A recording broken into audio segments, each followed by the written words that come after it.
Le vide spatial. L'espace où gravite notre planète depuis des milliards d'années. Ici, aucun bruit, aucun souffle, un univers immaculé.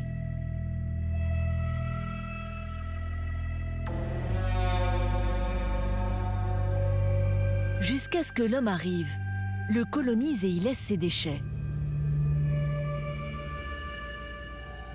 Après avoir pollué la Terre et les océans, nous avons abandonné dans le ciel nos poubelles. Nous ne les voyons pas, nous sommes à peine conscients du danger. Mais plus de 150 millions de débris, des morceaux de ferraille, de vieux engins, tournent au-dessus de nos têtes à une vitesse astronomique. Les débris spatiaux sont dangereux parce qu'ils vont très vite. Ils vont à 7 km par seconde. Incontrôlables, ils peuvent entrer en collision entre eux, détruire des satellites ou retomber sur Terre. Impossible de savoir où et quand. Une menace pour les hommes et pour le monde tel que nous le connaissons. Aujourd'hui, il n'y a pas un geste quotidien qui ne dépend pas du spatial. C'est le GPS dans votre voiture, c'est la météo que vous prenez le matin. Sans satellite, plus d'observation de la planète. Impossible d'alerter la population en cas de cyclone ou de tsunami. Le trafic aérien et maritime serait perturbé. Même les transactions financières seraient interrompues. La société reculerait de 50 ans. Alors, partout dans le monde, des scientifiques travaillent et cherchent des solutions pour nettoyer le ciel. We want to implement lasers that can actively maneuver space debris pieces away from ground. Dépolluer l'espace est l'un des plus grands enjeux technologiques de notre siècle. Une course contre la montre.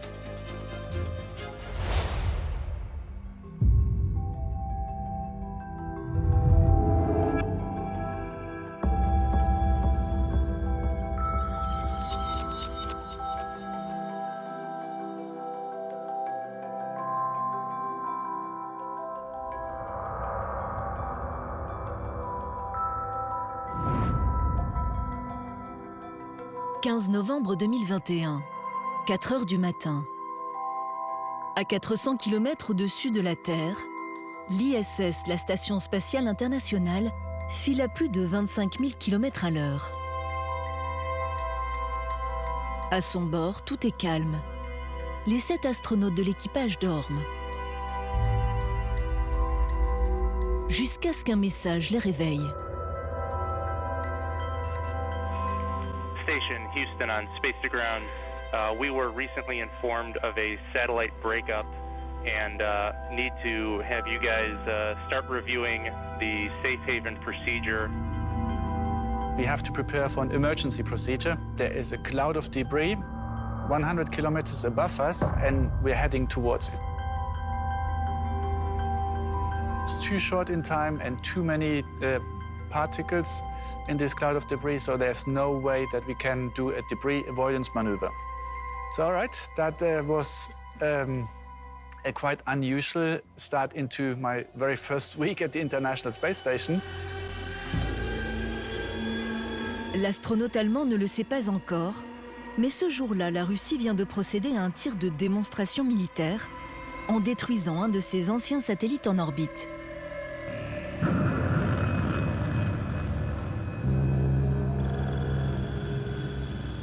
L'explosion a créé des milliers de débris qui se dirigent vers l'ISS à plus de 7 km par seconde.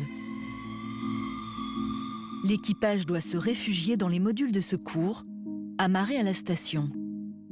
Au moindre impact, c'est un retour sur Terre en urgence. Il faut voir les débris spatiaux comme des balles de fusil 10 à 20 fois plus rapides qu'une balle de fusil de chasse.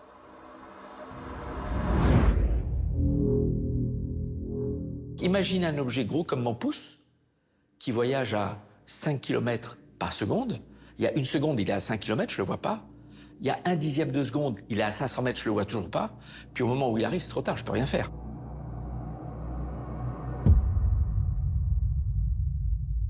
Okay, so we were a little bit tense in the capsule because we had done everything that we could do, and I was just waiting. Endurance Houston, on Space to Ground 1, we are entering the 5-minute time of concern. If Dragon takes a hit, we will get you back on station. So we were like, oh, okay, this sounds a little bit like Gravity, like the movie in the very beginning, and the movie doesn't end well. So we also crossed our fingers that, okay, hopefully it's not the end of the space station program. Hopefully it's not a risk to our lives. L'ISS passe finalement à travers le nuage de fragments sans être touché. Depuis, ces milliers de débris restés en orbite obligent la station à manœuvrer très régulièrement. On estime que la probabilité de perdre la Station spatiale internationale sur une période de 10 ans, à cause d'un débris, c'est de 1 sur 8. Le risque est à la limite de l'acceptable aujourd'hui pour les vols habités. Qui aurait un jour imaginé que le danger venant du ciel ne serait ni une météorite, ni une vie extraterrestre, mais nos propres déchets?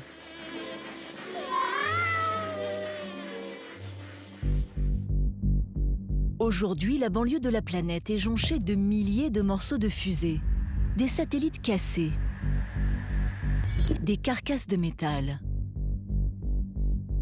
Dans ce nouveau Far West, chacun peut envoyer et laisser ce qu'il veut. Aucune loi internationale ne sanctionne les pollueurs de l'espace. What you see here is a visualization of the space object population. The density is still realistic, but of course we had to increase the size of the object relative to the size of the Earth in order to make it visible. Aux côtés de ces gros objets, 150 millions de fragments, des éclats de métal, de peinture, de verre, entourent la planète.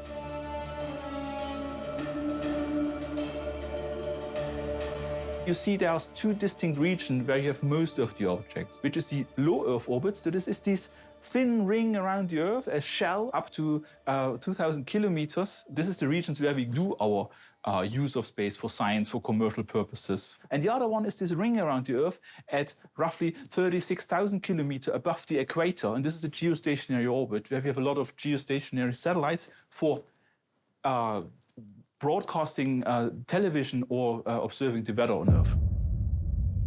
Au milieu de cette mer de déchets, naviguent des satellites sans aucune protection face à des débris filant à plus de 25 000 km/h.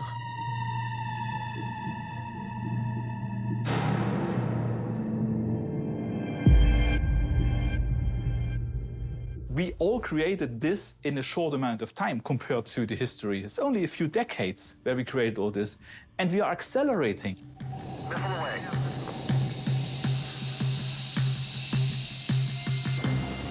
Chacun de nos lancements crée de nouveaux débris. Pour mettre un objet en orbite, une fusée appelée lanceur le propulse au-delà de l'atmosphère et le libère à l'altitude voulue. Les étages de la fusée sont ensuite abandonnés à la dérive. Le problème, c'est qu'une fois dans l'espace, ces débris y restent pour très longtemps.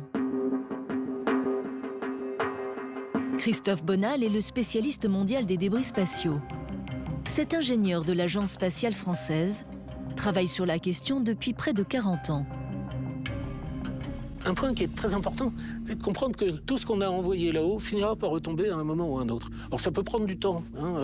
Par exemple, à 800 km d'altitude, un objet mettra 200 ans à retomber. À 1000 km d'altitude, il mettra 1000 ans. À 1200, il mettra 2000 ans. Des vestiges accumulés dans le ciel, laissés à une époque où l'espace semblait être infiniment grand et infiniment vide.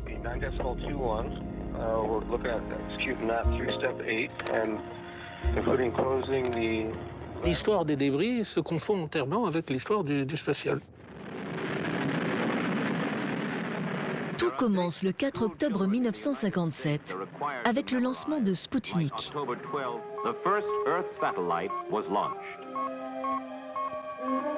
qui est un satellite qui faisait une cinquantaine de centimètres de diamètre, 84 kilos, avec 4 antennes. Et dedans, il y avait des batteries de voiture, ce qui lui permettait de faire bip-bip.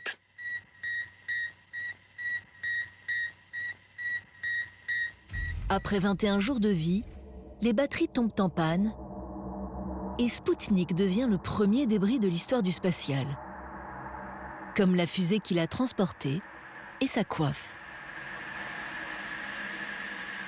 Au fur et à mesure qu'on découvrait ce qu'on était capable de faire avec le spatial, et on lançait de plus en plus. T-minus 10, 9, 8, 7, 6, 5, vehicles armed, 3, 2, 1, fire.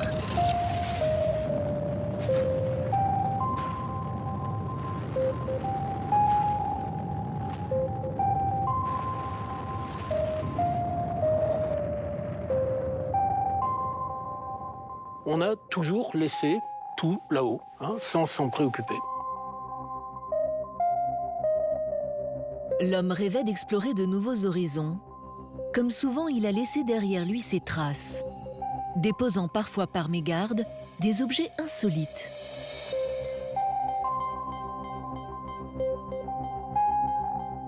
Sonny, your camera is behind you. I hope it's tethered. It's not. It came off of the bracket. Okay, we see that. L'exemple le pire, c'est une astronaute qui avait son sac à outils accroché à la ceinture, et donc elle prend le pistolet à graisse, elle graisse, etc., elle le remet, et le sac était mal accroché et est parti. Et donc elle a cherché à le rattraper. Oh, great. We have a lost spool. Yeah, we see it. Ces objets peuvent sembler anodins, mais dérivant dans l'espace, ils deviennent dangereux et doivent être surveillés en permanence.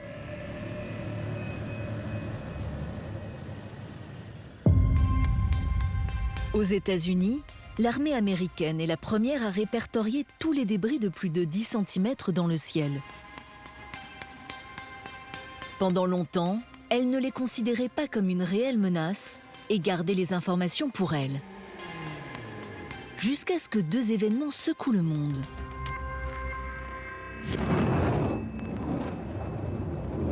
En 2007, la Chine, qui veut montrer sa puissance de feu, détruit volontairement un de ses vieux satellites en orbite.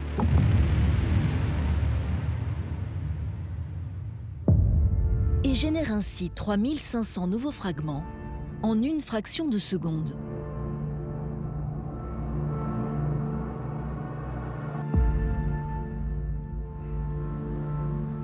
Deux ans plus tard, cet homme assiste en direct à un événement historique.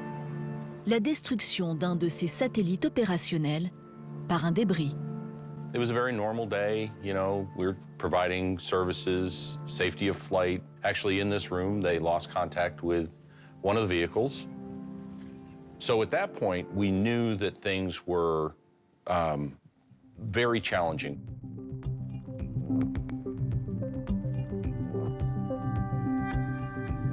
À 800 km d'altitude, un satellite en activité, Iridium 33, rentre en collision avec un satellite soviétique hors circuit, Cosmos 2251. Cette collision accidentelle et le tir anti-satellite sont d'une telle violence qu'à eux seuls, ils multiplient par 2 le nombre de gros débris dans l'espace. It just happened. There was nothing we could do that would have prevented this event. It's too bad. I wish we had.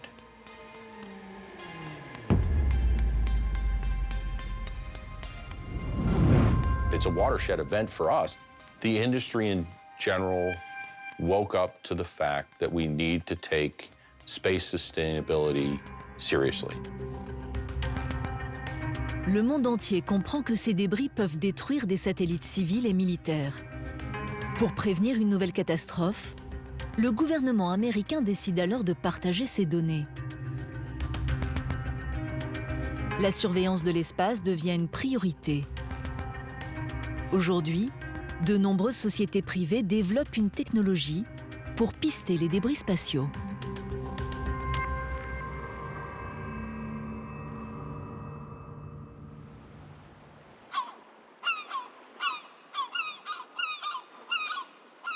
Au milieu de l'océan Atlantique, au sud de l'archipel des Açores, la petite île de Santa Maria. Sur ce bout de terre, loin de tout, se trouve une impressionnante structure. Un des radars les plus performants au monde. Il scanne le ciel et détecte tout objet artificiel jusqu'à 2000 km d'altitude.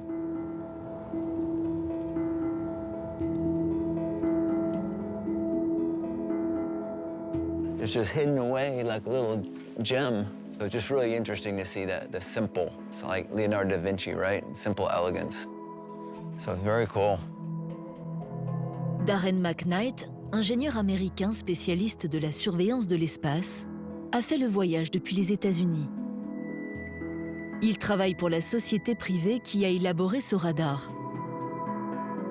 Imagine there's thousands of space debris orbiting the Earth right now within the field of view of our radar. And these radars have to be able to measure many at a time. As a matter of fact, our radars can manage up to 1,000 objects per hour. We can see objects as small as 2 centimeters.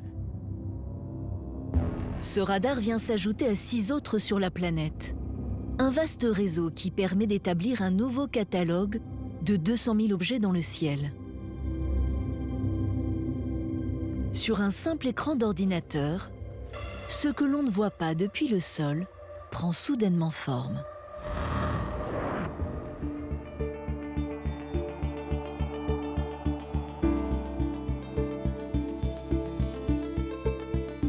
We can go ahead and we can select things like by object type. So just click a button now. Now all you see on the screen are just the rocket bodies. You see, wow, that's an awful lot of rocket bodies. Literally are thousands of them. And so you see they kind of are important because these are like the big dead things. Dans ce balai incessant, des étages de fusées et des débris croisent en permanence 7000 satellites opérationnels, ici en vert. Une carte en temps réel qui permet de traquer et suivre chaque objet référencé au catalogue et son pays d'origine. Avec ces données, il est possible d'identifier la zone la plus encombrée de l'espace, à 900 km d'altitude. There's a special region where there are a number of very large objects, 9,000 kilogram rocket bodies, along with 3,000 kilogram payloads. They have a collision risk with each other. They have a collision risk with the Chinese debris that was created from the anti-satellite test, and they also have a collision risk with some abandoned operational payloads of the United States.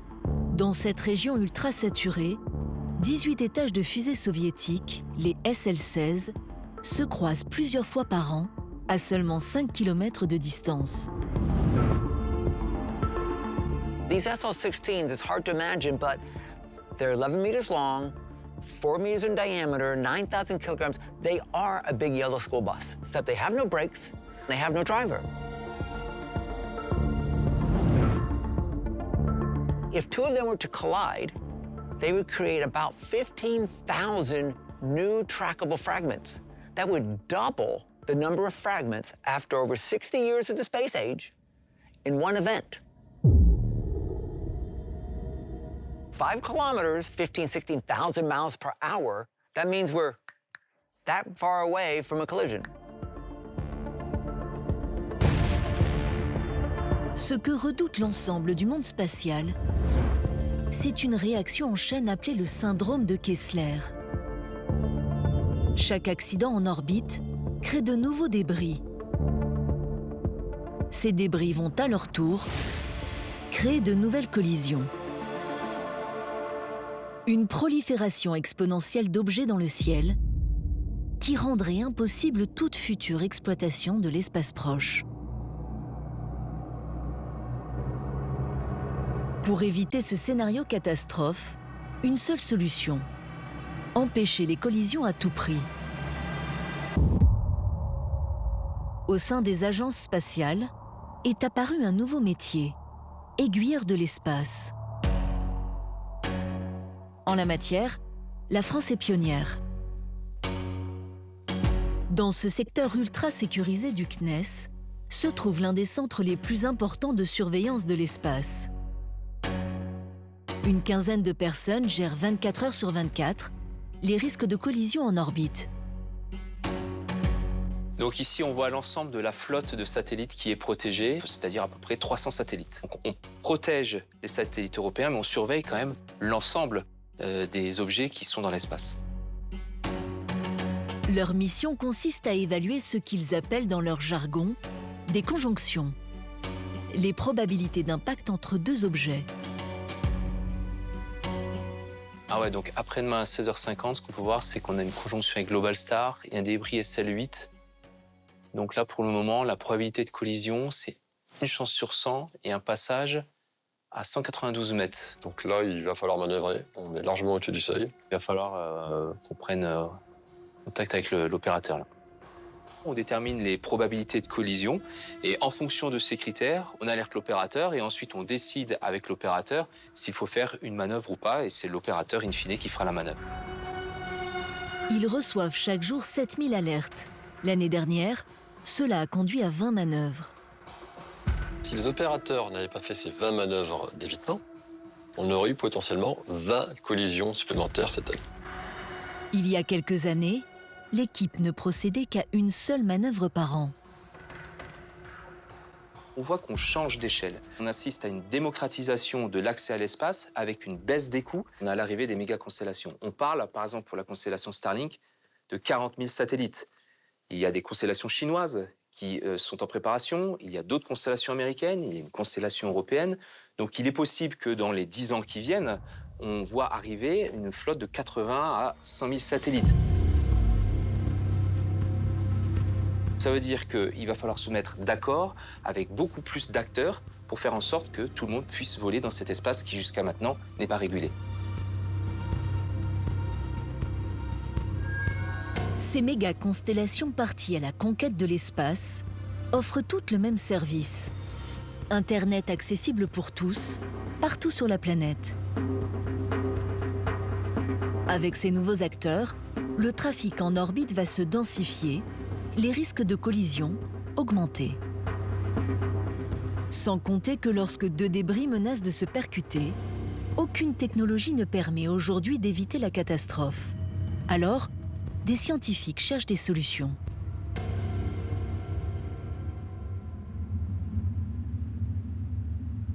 Au large des côtes africaines, l'île de Tenerife est un sanctuaire international du ciel étoilé. Un des plus grands sites d'observation au monde.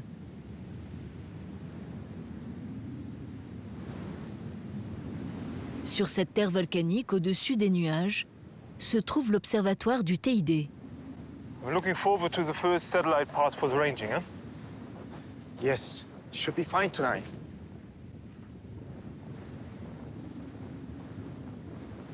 Depuis quelques années, une poignée d'experts travaille sur un projet hors norme. Un laser qui pourrait un jour déplacer des débris dans le ciel. No, I think we're good to go. Very good. Do you want me to start tracking? Please. Okay, here we go. Pour l'instant, le laser traque de jour comme de nuit des satellites jusqu'à 36 000 km d'altitude et mesure leur position au millimètre près.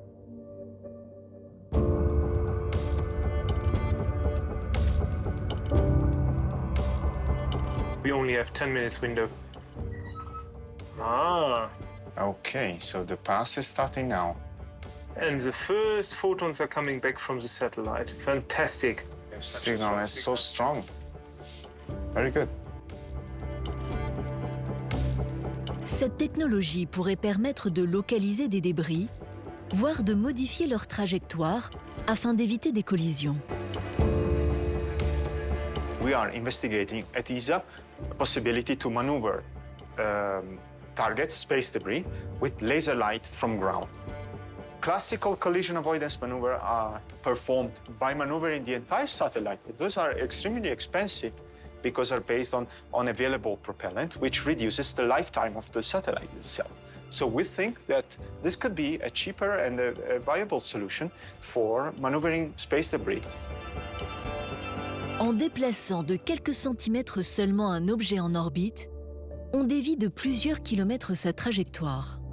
Laser momentum transfer sounds like from a science fiction movie. So you take extremely powerful laser and manipulate or destroy even objects in space. This is a wrong perception. So what we're going to do is a very gentle approach. And you can imagine that even light can carry a momentum. So it can move objects. And by doing that many times a second, we can move it just enough that it's just not colliding. Le projet en est au stade expérimental. Il ne verra pas le jour avant au moins une décennie. Dévier un gros débris sera peut-être un jour possible. Mais qu'en est-il des millions de débris de quelques millimètres qui pullulent autour de la planète? Impossibles à éliminer, ils sont pourtant redoutables.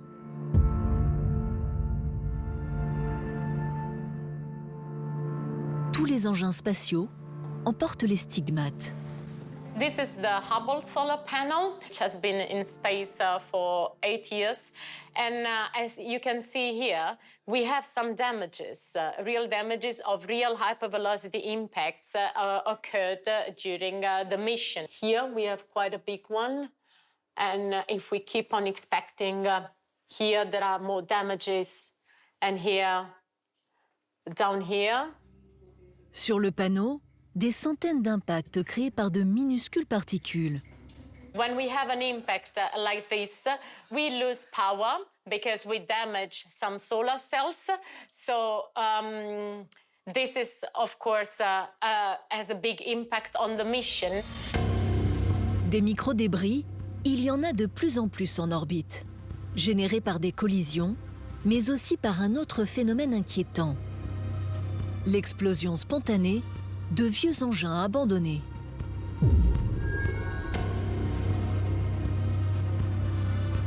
Pierre O'Malley, un spécialiste des débris spatiaux, travaille sur cette physique propre au spatial.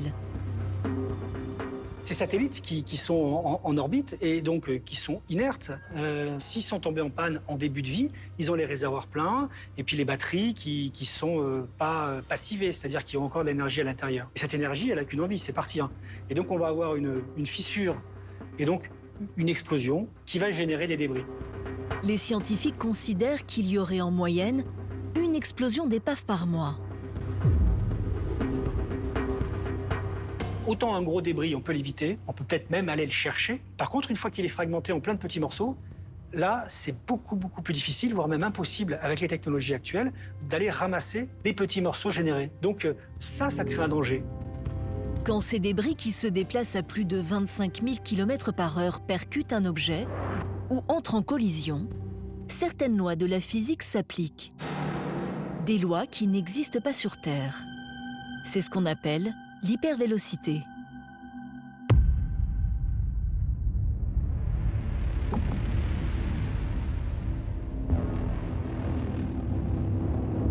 Pour mieux comprendre ces impacts et comment s'en protéger, les ingénieurs ont un allié de taille. Une drôle de machine appelée canon à gaz. Ici, dans le Lot, se trouve le plus puissant pistolet de la planète, capable de lancer certains projectiles à plus de 10 km par seconde. Un record mondial.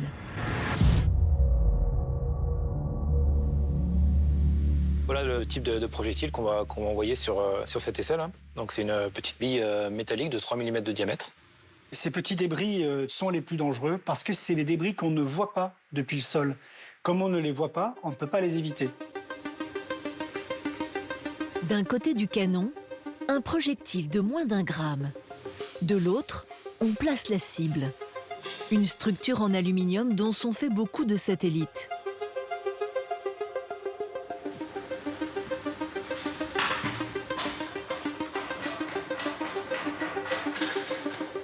Une fois le caisson mis sous vide, le tir est déclenché. Une caméra filme à 600 000 images par seconde, un ralenti qui permet d'analyser l'impact hypervéloce. Il est arrivé pile poil. Beau. Il est arrivé. Là, on voit qu'on a fait un joli trou bien rond en face avant, qui n'est pas si impressionnant que ça. Par contre, quand on regarde derrière, voilà, on a des dégâts qui sont quand même assez conséquents. On a le nid d'abeille qui a partiellement fondu. Très intéressant. Et là, effectivement, on a complètement brûlé l'intérieur. Tout à fait, ouais. C'est l'énergie qui s'est transformée et qui a complètement vaporisé l'aluminium. On a des phénomènes physiques qui sont intenses. Les énergies mises en jeu sont colossales. Et donc là, on voit que l'énergie cinétique, c'est-à-dire la vitesse de l'impact, s'est transformée en chaleur, en onde de pression. Et tout ça a fait qu'on a complètement cassé le matériau quasiment par l'intérieur. À cette vitesse, le choc crée un nuage de nouveaux projectiles de chaque côté du point d'impact. Des micro-débris qui vont à leur tour attaquer les différentes structures de la paroi. Donc là, c'est un projectile de 7 mm à 6 km/s à peu près. On a eu un nuage qui a produit plein de petits débris et de métal en fusion. Et donc, le nuage, qui avait toujours une vitesse, a percé la couche extérieure pour venir finalement impacter la partie intérieure du satellite et avoir ici suffisamment d'énergie pour même transpercer une plaque de quelques millimètres d'épaisseur en aluminium. La seule façon de se protéger de tels projectiles est de multiplier les différentes couches et les espacer pour affaiblir les conséquences de l'impact.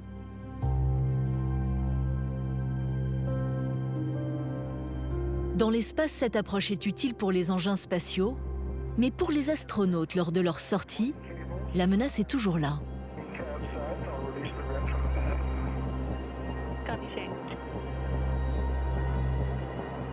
Les scaphandres spatiaux sont conçus pour que un impact de débris causant un trou moins de 1 cm de diamètre donnera le temps à l'astronaute, avec l'oxygène de réserve qu'il a, pendant que la fuite perdure, de rentrer dans le sas et de sauver sa peau. On a de l'ordre de 15 000 d'oxygène pour un trou inférieur à 1 cm. Si le trou est plus gros, eh bien on peut perdre de l'oxygène très très rapidement. Et là, on est mort. Mais parfois, il faut sortir pour assembler, pour réparer. Donc on sait que c'est un risque élevé. Un risque qui va s'accentuer avec le nombre de lancements. Officiellement, l'espace appartient à tout le monde, ou plutôt, il n'appartient à personne. Chacun peut donc y envoyer ce qu'il veut et y circuler librement. Ces objets au-dessus de nos têtes créent un danger, mais ils représentent aussi une pollution lumineuse qui a un impact sur le travail d'observation des astronomes. Il suffit de lever les yeux et d'observer les étoiles pour s'en rendre compte. La ligne, là! Oh, punaise!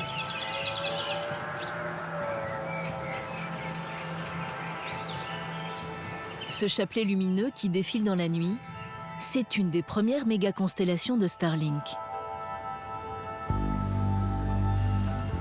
Fatoumata Kébé est astrophysicienne, spécialiste des débris spatiaux. Elle s'inquiète de voir l'espace de plus en plus encombré. Alors ça, c'est donc une image qui a été prise par un observatoire astronomique. Et on voit qu'avec un temps d'exposition d'à peine 300 secondes, on voit une dizaine de traînées laissées par les satellites. Et c'est à peine quelques secondes d'observation. En fond, vous avez donc les étoiles, d'autres objets célestes. Et plutôt en premier plan, vous avez donc ces traînées de satellites. C'est tout ce travail-là qu'on va devoir faire dans le futur, c'est-à-dire retirer ces traînées de satellites pour pouvoir exploiter l'image. À ce jeu de cache-cache, les scientifiques ne sont pas gagnants. 30% des données astronomiques seraient polluées par les traces de ces objets artificiels. Pourtant, le ciel étoilé est un bien commun de l'humanité. Au moins 97% de nos atomes ont une origine stellaire. Nous sommes des poussières d'étoiles. C'est vrai de manière poétique et la science, en fait, renforce cette phrase. Laisser le ciel étoilé disparaître, c'est en fait laisser une partie de notre être disparaître avec. La prolifération d'engins dans l'espace crée un autre problème sur Terre. Nous avons laissé près de 10 000 tonnes d'objets en orbite. Invisibles la plupart du temps, ce n'est que lorsqu'ils retombent que les hommes réalisent que le ciel pourrait bien leur tomber sur la tête.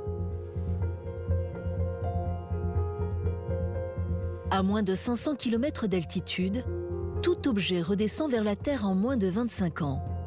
Dans l'atmosphère, la vitesse et le frottement de l'air provoquent la combustion des débris, mais pas toujours.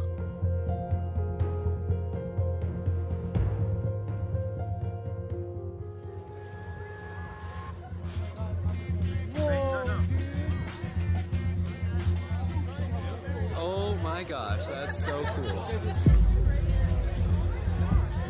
Holy no way! This is like a group of asteroids. Holy crap! Ce que l'on imagine parfois être une météorite est en réalité le reste d'une fusée de 17 tonnes.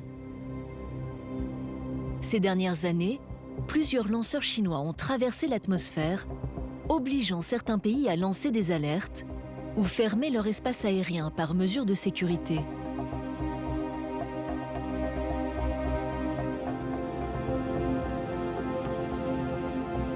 Une des missions du CNES est de prédire la rentrée sur Terre de ces objets non contrôlés.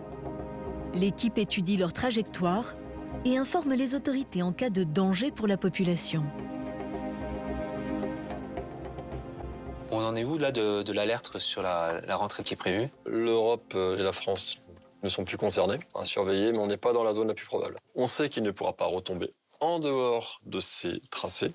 Par contre, il pourra retomber quelque part entre là et là, le long du tracé. Là, on suit un débris d'un lanceur chinois. Et donc là, il fait une rentrée naturelle en spirale, ce qu'on appelle une rentrée à risque, parce que quand même l'objet est assez volumineux et il peut avoir encore du carburant à bord qui peut le faire aussi exploser dans l'atmosphère et donc étendre la zone de débris au sol. En 2020, les restes d'une autre fusée chinoise avaient atterri à quelques mètres d'un village en Côte d'Ivoire. Des débris longs de plusieurs mètres, retrouvés presque intacts sur le sol. La fragmentation avait eu lieu au large de l'Afrique, ici. On a retrouvé des objets en Côte d'Ivoire, le long d'un trace, un peu plus loin, à 1500 km. Alors, des objets qui retombent sur Terre, des objets spatiaux, il y en a plusieurs par semaine. Des objets importants qui sont des objets d'étage, heureusement, il n'y en a pas toutes les semaines. Néanmoins, on a à peu près 3 alertes par mois que l'on suit. On retrouve régulièrement sur Terre des objets tombés du ciel, des réservoirs en acier, des sphères en titane presque intactes ou des éléments de fusée. En 2022, c'est un morceau d'une capsule de SpaceX qui s'est planté dans un champ près d'une ferme en Australie.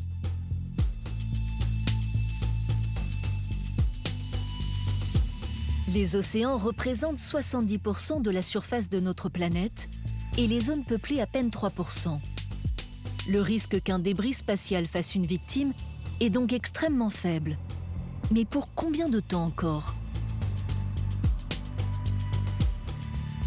Le truc qui est terrible aujourd'hui, c'est de se dire, même si on arrêtait complètement le spatial, plus aucune activité spatiale, plus aucun lancement, plus de satellites, plus rien, mais le nombre de débris va continuer d'augmenter de façon exponentielle. Ça ne va pas s'arrêter spontanément. Donc il faut, primo, qu'on devienne propre, secondo, qu'on aille nettoyer.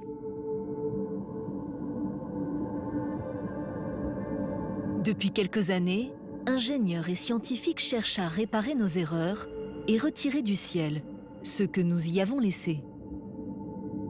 Ils s'inspirent même de techniques ancestrales. Des filets sont testés dans l'espace pour capturer des débris. Des harpons pour agripper des épaves.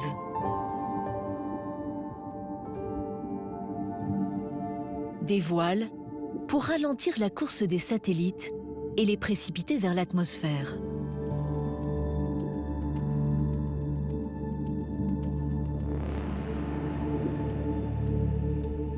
Un projet se distingue des autres. En Suisse, des ingénieurs ont été choisis par l'Agence spatiale européenne pour mener la première mission de nettoyage de l'espace. Leur cible, La Vespa, un étage d'une fusée européenne, lancée en 2013. Une épave de 112 kilos, dont ce modèle est la copie conforme. Elle est jolie. Et ce trou, il existe vraiment, là? Oui. Wow. Sur les photos, il y a. Magnifique. Le challenge, c'est comment est-ce qu'on fait et comment est-ce qu'on attrape un objet qui flotte et qui tourne dans tous les sens. Ça n'a jamais été fait. C'est comme si vous essayiez de capturer une voiture qui a raté un virage dans les Alpes et qui se retrouve à tomber dans une grande falaise, et vous allez avoir quelques minutes ou peut-être quelques secondes pour la récupérer, cette voiture, alors qu'elle tourne. C'est compliqué. Les ingénieurs ont donc imaginé un robot chasseur qui capturera la proie grâce à 4 bras articulés. Pour visualiser l'approche, ils utilisent ce premier prototype qui ressemble à un jouet. Ces maquettes, elles pourraient paraître ludiques, mais en fait, elles nous aident beaucoup à conceptualiser aussi. Après, la question est de comprendre comment est-ce qu'on va faire la capture. Si le mouvement n'est pas trop grand, on va aller vers le mouvement et on va suivre le mouvement. On a l'objet qui tourne à l'intérieur et quand on a détecté ça, à ce moment-là, on ferme les bras. L'enjeu, c'est de s'assurer qu'on ne va pas créer des débris supplémentaires. Notre robot va devoir être intelligent et autonome. Ça va être la première fois qu'on va pouvoir tester dans l'environnement réel tous les algorithmes qu'on aura développés. Il faut d'abord apprendre au futur chasseur à reconnaître sa cible. Les ingénieurs reproduisent ici l'environnement spatial, la lumière du soleil et l'obscurité totale. Ses caméras sont ses yeux. Le robot va devoir suivre sa proie, malgré le contraste extrême. Voilà, là c'est encore assez flou. Tu vois que là, on voit que cette partie-là, mais là on perd. Hein, tu vois ça qui est illuminé, là tu perds toute l'information. Lui, il sort de nulle part, et ouais, puis là c'est tout noir, et l'algorithme va dire oh, qu'est-ce qui se passe. Il voit rien. Ouais. Nous, dans notre cerveau, ayant vu le Vespa, on sait que c'est un cône. Donc, naturellement, notre cerveau nous fait voir en 3 dimensions. Les algorithmes ne fonctionnent pas en 3 dimensions. Eux, ils fonctionnent en 2 dimensions. Donc, ils voient une image et puis ils voient la moitié d'un cône parce que l'autre moitié est à l'ombre. Et donc, on passe d'une image où on a clairement quelque chose qu'on peut reconstruire comme un cône à on perd toute l'information. C'est ce changement d'image que les algorithmes vont devoir intégrer et apprendre. À quelques kilomètres de là, une autre équipe, elle, travaille sur le système de capture du chasseur.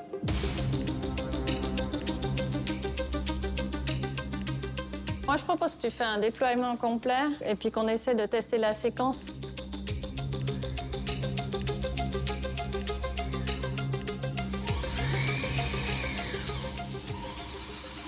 Oh, stop. Vas-y, lentement. Depuis 2 ans, ces ingénieurs peaufinent l'articulation de 2 des 4 bras robotiques. Vous pouvez imaginer qu'il y a la cible qui rentre là, tout doucement. Et puis à ce moment-là, Michael, tu veux fermer les bras? Continue d'avancer.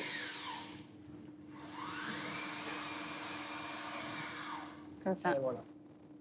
Et là, il y aurait les bras qui vont dans l'autre sens aussi. Et puis la cible, elle ne pourrait plus partir. Une fois dans l'espace, le robot sera seul. Le mécanisme doit être infaillible. Les tests se font dans une salle aseptisée. Le nombre de particules dans l'air, la température, l'hygrométrie, tout est contrôlé. Tous les mécanismes qu'on utilise, c'est de la haute horlogerie. La moindre poussière va créer des frottements, empêcher le système de fonctionner comme il faut. Et on a besoin des 4 bras pour attraper la cible. Il faut surtout pas qu'il y en ait au moins un qui reste bloqué. L'équipe a encore plusieurs années pour finaliser le futur chasseur. Cette capture sera une première dans l'histoire spatiale. Un budget de 100 millions d'euros pour enlever un seul débris de l'espace. Car après avoir capturé sa proie, le robot ramènera la Vespa vers la Terre. Ils brûleront ensemble dans l'atmosphère. Enlever un débris, ça suffit pas. Par contre, il faut commencer par enlever le premier. Une mission comme Clear Space One permet de démontrer que oui, c'est possible, permet de mettre un premier prix sur le premier développement, qu'on a tout ce qu'il faut pour réussir. On a absolument tout. On a des technologies, on a du savoir, on a des systèmes qui sont plus intelligents que ce qu'on a eu durant toute l'histoire de l'humanité. S'il y a une génération qui est capable de résoudre les problèmes qu'on a aujourd'hui, c'est la nôtre. Si l'on veut continuer à envoyer des satellites et des hommes dans le ciel, il faut imaginer une exploitation plus durable de l'espace.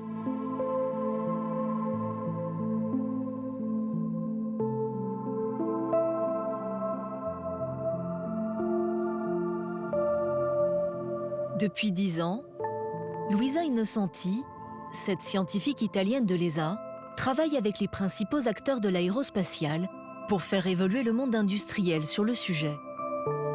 On a pollué l'espace. On pourrait commencer à nettoyer, mais quel est le point de nettoyer si le lendemain, j'abandonne un autre satellite? Nettoyer, ça coûte de l'argent. Donc la première chose importante pour arrêter de polluer, c'est éviter que les satellites deviennent des débris.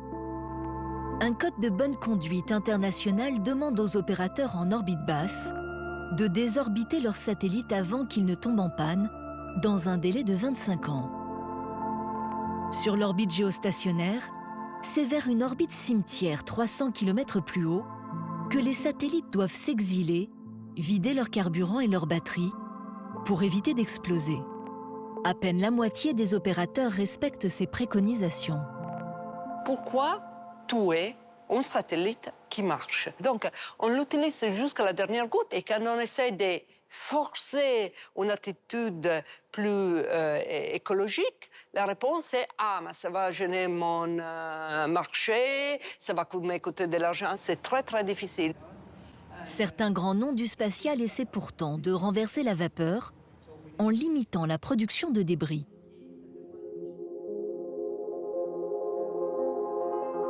Aux États-Unis, ce géant de l'aérospatial a ouvert la voie vers un espace plus propre en portant secours à des satellites en fin de vie. Dans cette salle de simulation, l'équipe peaufine jour après jour ce qui relève dans l'espace d'une prouesse technique, le rendez-vous entre deux engins spatiaux. I mean, think about it. We are 22,000 miles away from Earth. The two satellites that we're trying to pull together are traveling at 7,000 miles per hour, and they're in zero gravity. We've done over 1,000 dockings here in this laboratory to make sure that every time we try to capture a client vehicle, we will successfully capture. So, Caroline, how fast are we moving now? 15 millimeters per second. All right.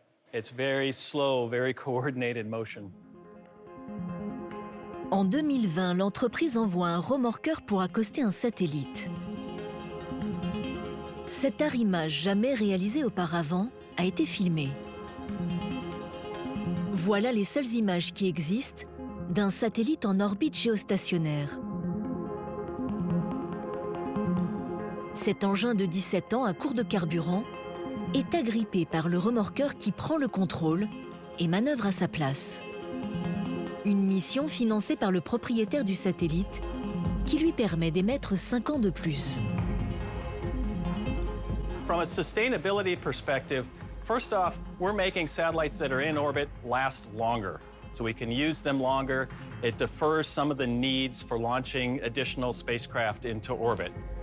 Today, we build satellites, we design them, we launch them, we operate them for 15 years until they run out of gas, and then we take them to the graveyard orbit or we re-enter them into the Earth.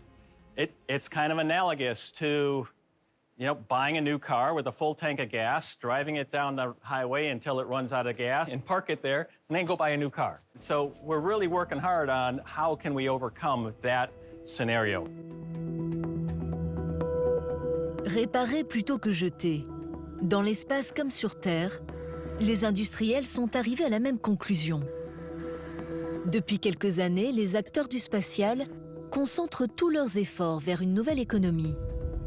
développer des dépanneuses de l'espace, capables de ravitailler et de réparer des satellites défectueux. Un paradoxe demeure. Envoyer dans le ciel des machines pour en sauver d'autres, c'est prendre le risque qu'elles tombent en panne et qu'elles créent de nouveaux débris. Il est donc urgent de concevoir les prochains satellites de manière plus responsable.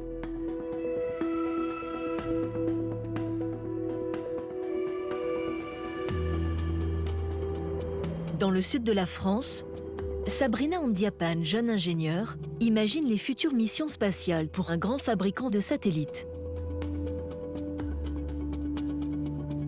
On essaie de se poser la question, maintenant, qu'est-ce qu'on peut faire pour que les satellites qui soient lancés soient en même temps utiles pour nous et en même temps utiles et durables dans l'espace.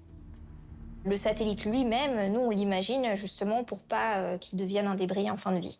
Et ça peut être le cas, par exemple, de ce satellite qu'on voit là-bas, qui a un conteneur spécifique de carburant, en fait, justement pour être sûr qu'à la fin de sa vie, il revienne bien correctement sur Terre, donc pour faire ce qu'on appelle la rentrée contrôlée, et en plus qu'il évite de tomber dans un endroit où on ne voudrait pas qu'il tombe.